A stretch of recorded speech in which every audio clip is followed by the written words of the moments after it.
Le pourquoi pas rentre au port après une mission bien remplie. Le navire amiral de l'Ifremer a pu explorer des sources d'eau chaude à 4000 mètres de fond au beau milieu de l'Atlantique.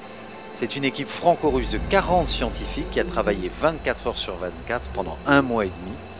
La mission avait pour nom de code Serpentine. Le fond des océans reste à découvrir. On connaît l'équivalent de la surface de la ville de Paris par rapport à la surface de la France dans le fond des océans. Vous voyez, on connaît très peu de choses. On pensait, il y a encore très peu de temps, que le fond des océans était complètement vide de vie. Maintenant, on sait qu'il y a une vie peut-être assez rare, mais il y en a une. Et que, par exemple, en matière de biodiversité, on connaît moins de 5% de la biodiversité qu'il y a au fond des océans. Le pourquoi pas s'est installé, lui, à mi-chemin entre l'Afrique et l'Amérique. Dans l'Atlantique, sur des dorsales qui s'écartent, on dit lentement, à 2 cm par an, il se produit toujours la déchirure liée à l'écartement, mais dans certaines zones, au niveau de cette déchirure, il n'y a pas de volcan, il n'y a pas de volcanisme actif. Donc vous déchirez la croûte terrestre, et finalement vous voyez ce qu'il y a en dessous de la croûte, c'est-à-dire le manteau terrestre. Si l'eau du fond des océans ne dépasse pas les 2 degrés, les sources d'eau chaude en revanche sont à plus de 400 degrés. Un monde qui réserve aussi bien d'autres surprises. C'est un des seuls endroits au monde où on voit de l'hydrogène se former de manière naturelle. Alors est-ce que ça serait une source d'énergie? On ne sait pas encore, on vient de mettre le doigt sur un processus qui fabrique de l'hydrogène.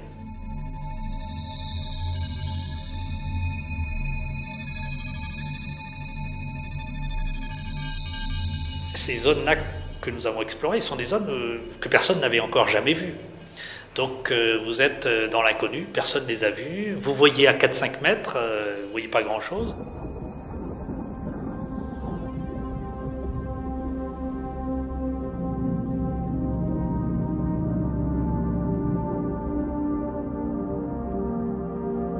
À chaque plongée, le robot mis au point par l'Ifremer et baptisé Victor a travaillé en continu. Relié par câble au bateau, il a pu prendre des images ou prélever des échantillons. Au total, Victor a parcouru 140 km sur le fond de l'océan. On a vu des structures circulaires particulières qu'on ne voyait absolument pas sur les autres cartes, qui ont orienté nos explorations, et c'est avéré que certaines de ces structures étaient en fait des petits cratères extrêmement actifs d'un point de vue des fumeurs noirs à plus de 300 degrés, des petits volcans très actifs.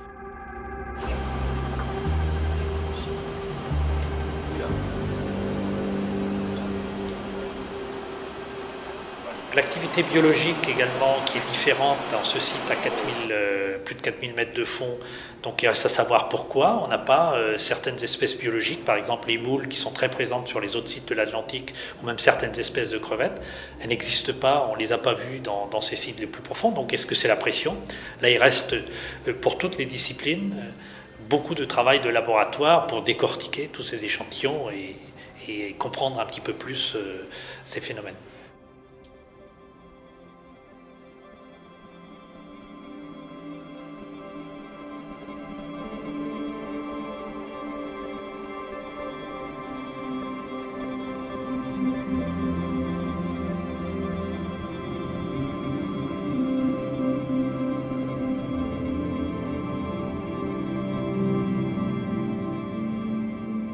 Oui, on a des choses à découvrir et oui, on a des choses à comprendre. Dans les sites hydrothermaux, aujourd'hui, on en observe, mais on ne sait pas comment ils naissent, on ne sait pas comment ils meurent. On sait simplement qu'ils naissent et qu'ils meurent. Donc, toute cette dimension temporelle, on ne l'a pas. Donc, c'est pour ça qu'on va installer des observatoires et essayer de suivre sur de longues durées la vie de sites aussi originaux que ces sites hydrothermaux. On fait un travail merveilleux qui fait rêver tout le monde à partir du moment où les images sont là.